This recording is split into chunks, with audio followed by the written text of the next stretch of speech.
Now without wasting any time चलिए directly आते हैं इस कहानी की मेन स्टोरी लाइन की तरफ, जिसकी शुरुआत में हमें एटलांटिस दिखाया जाता है, जहां के अब राजा बन चुके होते हैं किंग आर्थर, जिन्हें की एक्वामैन कहा जाता है। पानी में मची तबाही हो या फिर घर की हो जिम्मेदारी, ये भाई साहब दोनों ही जगह अपना काम बेहतरीन तरीके से निभा रहे होते हैं। और क्योंकि अब उसकी शादी मेरा से हो चुकी होती है, खैर मेरा नाम बोलते हुए थोड़ा अजीब लग रहा है तो इसे हम मीरा बुलाएंगे, और अब इनका एक छोटा बेटा भी होता है। मगर अब क्योंकि आर्थर ने अपने जीवन के ऑलमोस्ट सारे ही पल हंसी खुशी वाली जिंदगी धरती पर बिताई थी, तो उसे अब पानी वाली दुनिया ज्यादा रास नहीं आती और ये किंग एटलांटियन वाला काम थोड़ा बोरियत भरा लगने लगता है उसे। अब यहाँ पर कुछ सिमिलर वर्ड्स हैं जो कि आप लोगों को बहुत परेशान करेंगे, तो उन्हें मैं आपके लिए सिंप्लीफाइड कर देता हूँ, जिनमें आते हैं एटलन, एटलाना, एटलांटिक, एटलांटिस और एटलांटियंस। अब इनका मतलब क्या होता है वो भी बता देता हूँ। एटलन यानी कि किंग एटलन, जो कि आज से 1000 साल पहले पानी और इसी के साथ 7 अलग अलग राज्यों पर राज किया करते थे। उन्हीं में से एक राज्य खो चुका था जिसके ऊपर ये मूवी बेस्ड है, यानी कि लॉस्ट किंगडम पर।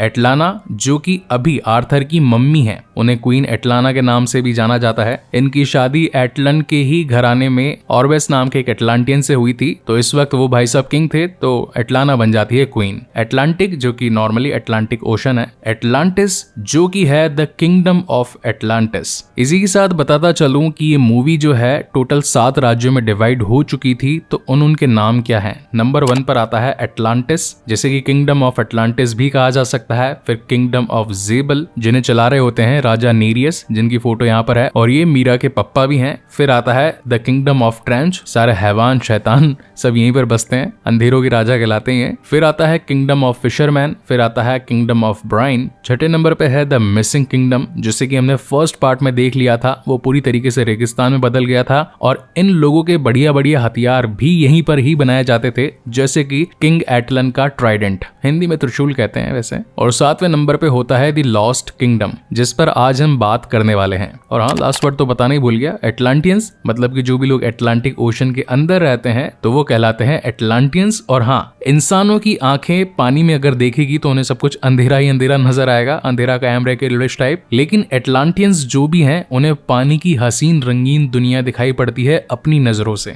जिसे दिखाने के लिए डायरेक्टर भाई साहब ने बहुत अच्छे CGI, VFX और ग्राफिक्स का तगड़ा इंतजाम किया है। आई होप कि कहानी का बेस, छोटी मोटी पास्ट हिस्ट्री आपको समझ में आ गई होगी। अब यहाँ से मेन स्टोरी लाइन स्टार्ट होती है। लास्ट मूवी के जो विलन होते हैं यानी कि डेविड, जैसे कि ब्लैक मैंटा भी कहा जाता है, बदले की आग में झुलसता हुआ वो उस खोए हुए राज्य को ढूंढना चाहता था जहाँ पर उसे हथियार वगैरह मिल जाए और वो अपने दुश्मन यानी कि एक्वामैन को खत्म कर पाए। इनकी दुश्मनी क्यों हुई है, इसके लिए फर्स्ट पार्ट अवेलेबल है चैनल पर, जाकर आप चेकआउट कर सकते हैं। Now coming back to the story, होता यह है कि ये लोग अंटार्कटिका के बहुत ही एंड पोर्शन पर आ चुके होते हैं। हर जगह बर्फ के पहाड़ ही होते हैं, लेकिन ग्लोबल वार्मिंग के चलते वहां की बर्फ चटक जाती है और डेविड के साथ ही लोग उस दरार में गिर जाते हैं। और तभी कुछ मॉन्स्टर जैसे टेंटिकल्स आकर एक दो को अपने साथ खींच कर ले जाते हैं। अब यहाँ पर हमें डॉक्टर शीन भी दिखाए जाते हैं। फर्स्ट वाली जो मूवी थी, जब सारे 6 राज्यों ने पानी में बसी गंदगी को निकाल कर वापस धरती पर फेंक दिया था, तो ये टीवी पर अपना इंटरव्यू भी दे रहे थे कि किस तरीके से अब पानी की सेना हमारे ऊपर हावी हो सकती है, अगर जंग छिड़ी तो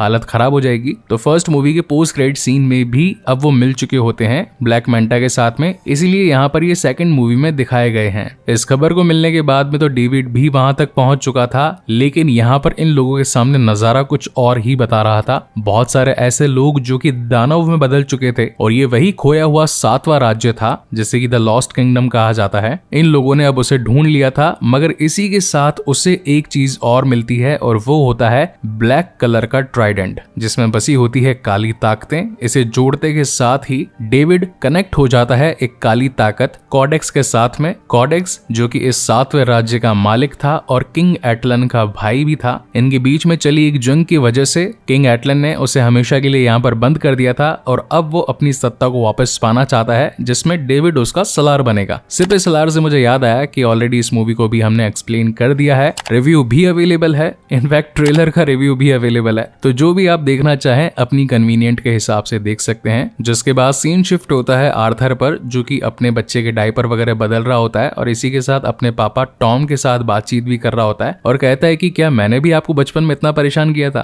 खैर जो भी हो, आप इस वर्ल्ड के बेस्ट पापा हैं। इन दोनों की ये बातें चली रही थी, तभी जो 1 साल का छोटा बच्चा होता है वो जाकर फिशेस से बात करने लगता है, यानी कि उसमें भी शाही खून दौड़ रहा था और वो भी अब पानी के किसी भी क्रीचर से कनेक्टिविटी बिठा सकता था। इस बात को आर्थर देखकर बहुत खुश होता है, क्योंकि 1000 साल पहले खाली सिर्फ और सिर्फ किंग एटलन ही थे जो कि पानी की क्रीचर्स के साथ में बातचीत कर सकते थे। फिर उनके पूर्वजों में ये पैदा हुआ, यानी कि एक्वामैन, और अब ये शक्ति उसके बेटे में भी है। देखा जाए तो कहानी का 3rd पार्ट पक्का है। मीनवाइल सीन शिफ्ट होता है डेविड पर, जिसके पास में अब ब्लैक ट्राइडेंट की ताकत थी। इसी के साथ कॉडेक्स, जो कि 1000 सालों से दबा हुआ था लेकिन कॉन्शियस माइंड में आकर उसे गाइड करता रहता था। तो इन दोनों ने मिलकर वापस आने का एक प्लान बनाया होता है। अब प्लान में होता यह है कि धरती को अगर ग्लोबल वार्मिंग के चलते बहुत ज्यादा दूषित कर दिया जाए, गर्मी बढ़ा दी जाए, तो जिस राज्य में वो जमे हुए हैं वहां की सारी बर्फ हट जाएगी और उनका राज्य फिर से खड़ा हो जाएगा। तो इस काम को करने के लिए बहुत सारी ग्लोबल वार्मिंग पैदा करनी होगी, जिसके लिए ये लोग पानी में ढूंढ रहे होते हैं ऑरिकैलम को। ऑरिकैलम आज से 1000 साल पहले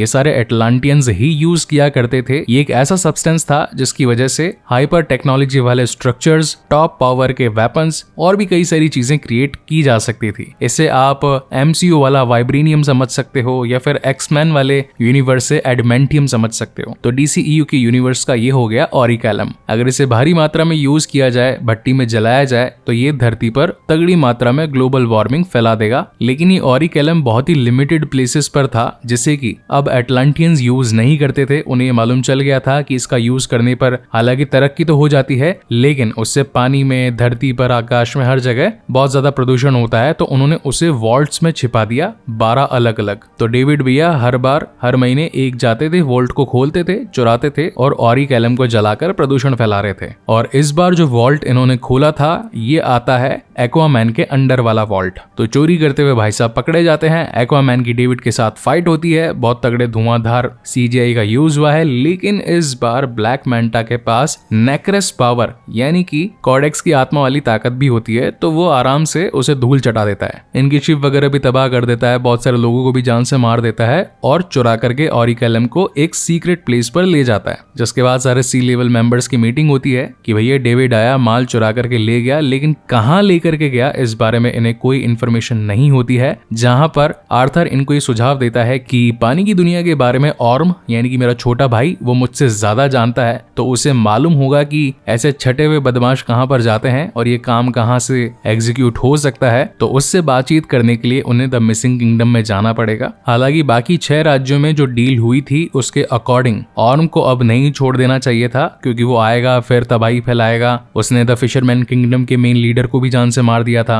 लेकिन आर्थर भैया कहते हैं कि यार देखो, ये बात आपके और हमारे बीच में ही रहेगी कि मैं उसे छुड़वाने जा रहा हूँ या बात करने जा रहा हूँ, क्योंकि अगर ये बातचीत हुई नहीं, मुझे पता चलेगा नहीं, तो हो सकता है ये दुनिया कहीं खत्म ना हो जाए। लेकिन वहां जाना खतरे से खाली नहीं था, क्योंकि किसी और राज्य को इस बारे में मालूम चला तो एक बड़ी जंग भी छिड़ सकती थी। इसलिए इस बार एक्वामैन को कुछ नए गैजेट्स दिए जाते हैं, जिनमें होता है एक उसका बहुत ही लेटेस्ट वाला सूट। इस सूट की सबसे खास बात ये होती है कि 1 मिनट के लिए एक्वामैन को पूरी तरीके से इनविजिबल कर सकता है इन टर्म्स ऑफ आकाश, धरती और पानी। तो काफी मुश्किलों के बाद में ये लोग पहुंच जाते हैं ऑर्म को छुड़वाने के लिए। ऑर्म की हालत इस वक्त बहुत ज्यादा खराब हो चुकी थी। वो कुपोषित वाला क्रिश्चियन बेल बन चुका था, जिसकी हड्डियां तक दिख रही थी। आर्थर कहता है कि भाई मैं तुझे बचाने के लिए आया हूँ। धरती पर एक खतरा आ चुका है जिसका नाम है ब्लैक मैंटा। उसकी पावर्स अब डबल हो चुकी है। दुनिया के किस कोने में बैठा है हमें नहीं पता। इस काम में तुम ही मेरी मदद कर सकते हो। मगर इतने में ही वहाँ के गार्ड्स इन पर हमला कर देते हैं। ये लोग वहाँ से जान बचाकर भागते हैं। इनको 2 क्रीचर भी मिल जाते हैं जो कि दिखने में कुछ केचुए जैसे दिख रहे थे।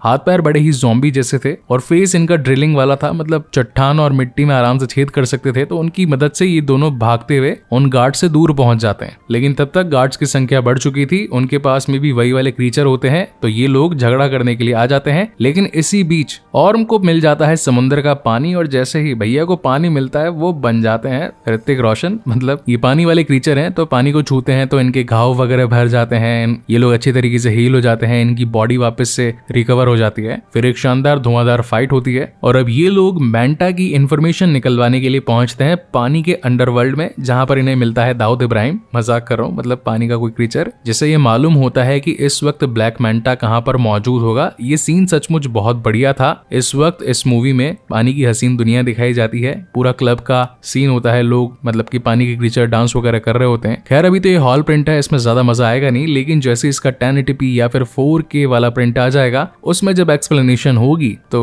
You gonna enjoy it in a different way. इधर सीन शिफ्ट होता है भट्टी के राजा यानी कि ब्लैक मैंटा पर, जो कि इस वक्त ऑरी कैलम को जला जलाकर धरती प्रदूषित कर करके अपना बदला पूरा करना चाहता था। इनफैक्ट नेक्रेस किंग या फिर कहें कि कॉडेक्स को इस धरती पर वापस लाना चाहता था, क्योंकि वही उसे एक्वामैन से अपना बदला पूरा दिलवा सकता था। इसी बीच एक्वामैन यानी कि आर्थर और उसका भाई ऑर्म ये दोनों पहुंच जाते हैं एक ऐसे आइलैंड पर जिसका पता दाऊद इब्राहिम ने इन्हें दिया था। अभी जो जंगल होता है ये काफी वियर्ड जंगल होता है। अगर इससे पहले आपने मेरी सिस्टर की एक्सप्लेन करी हुई जुमांजी पार्ट 2 या फिर the centre of the earth ऐसी मूवीज देखी होगी तो इन जंगलों के बारे में आपने काफी जाना होगा। यहाँ के जो क्रीचर होते हैं अलग तरीके से बिहेव करते हैं, इनका साइज भी छोटा बड़ा होता है। यहाँ पर एक फनी इंसिडेंस होता है जहाँ आर्थर कहता है कि धरती का चीज बर्गर, कोक, फ्राइज ये सब खाने में बहुत ज्यादा लजीज हैं, पानी में इतनी टेस्टी चीजें नहीं मिलती। तो ऑर्म कहता है कि ये चीज बर्गर और ये कोक वगैरह क्या होता है। तो वहां पर आर्थर एक कॉकरोच जा रहा होता है, उसे कहता है कि ये खा ले, ये बहुत टेस्टी है। ऑर्म उसे खा भी लेता है और उसे लगता है कि हाँ ये तो सचमुच टेस्टी है, धरती का खाना लाजवाब है। लेकिन तभी कुछ मधुमक्खियां इनके पीछे पड़ जाती है। आर्थर अपना दिमाग चलाते हुए एक मूर्ति को गिराकर आगे जाने का रास्ता बना लेता है। सॉरी, मधुमक्खियां नहीं होती, वो टिड्डे होते हैं, और टिड्डे फुदक फुदक कर जब इनके पास तक पहुंच ही रहे होते हैं, आर्थर नीचे का रास्ता तोड़ देता है जिससे कि सब टिड्डे नीचे गिर जाते हैं। यहाँ डॉक्टर शीन को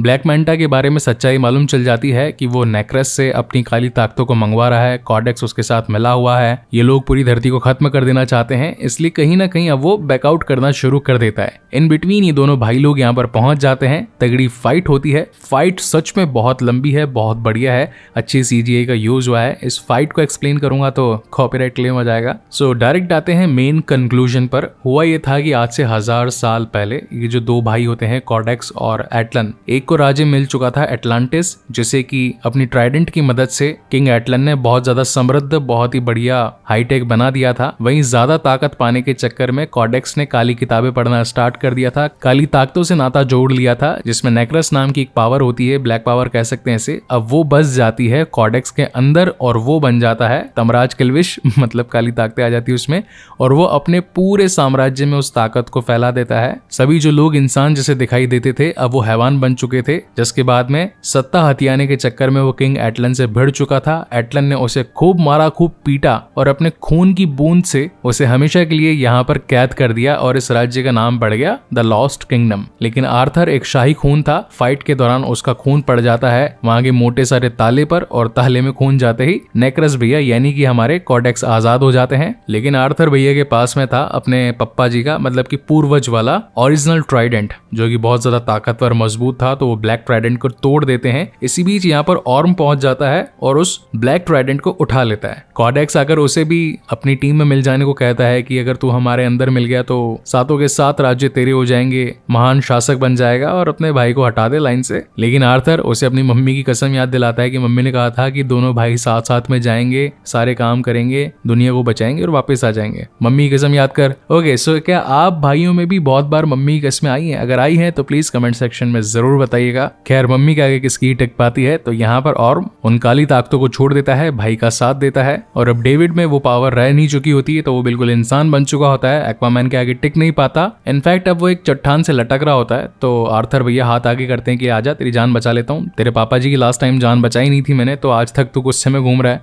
लेकिन डेविड कहता है कि तुझसे तो हाथ कभी ना मिलाऊं, और वो खुद ही मौत का रास्ता चुन लेता है, और इसी के साथ इनका दुश्मन खत्म हो जाता है। कहानी के एंड में हम देखते हैं कि आर्थर अपने भाई ऑर्म से कहता है कि देखो, शाही खून तुम्हारे अंदर भी है, मेरे अंदर भी है, लेकिन बाकी 6 राज्य तुम्हारा राजा बनना स्वीकार नहीं करेंगे, तो आज से लॉस्ट किंगडम जो है वो तुम्हारा हुआ। अब यहाँ के राजा तुम। रही बात मेरी, तो मैं अब यहाँ के पानी वाली टेक्नोलॉजी UN के साथ में यानी कि यूनाइटेड नेशन के साथ में साझा करूंगा। अब आपको कहीं ना कहीं ये मूवी ब्लैक पैंथर की याद दिलाएगी, जहां पर टिचाला ने अपने वाइब्रेनियम को वकांडा से यूएन में बांटने के बारे में सोचा था ताकि उनकी टेक्नोलॉजी बढ़ सके। तो ऐसा ही कुछ हमें यहाँ पर भी दिखाया जाता है और इसी के साथ ये मूवी यहाँ पर खत्म हो जाती है। फिर आता है एक पोस्ट क्रेडिट सीन जिसके अंदर हम देख पाते हैं कि ऑर्म बैठा होता है एक रेस्टोरेंट में और एक चीज बर्गर ऑर्डर करता है, खाता है, उसको बहुत मजा भी आता है, लेकिन तभी वहां पर एक कॉकरोच आ जाता है तो वो उसे भी खा जाता है और ये मूवी यहीं पर खत्म होती है। आई होप गाइस कि ये वीडियो, ये डीप एक्सप्लेनेशन, ऑल डिटेल्स आपको पसंद आई हो और अगर आई है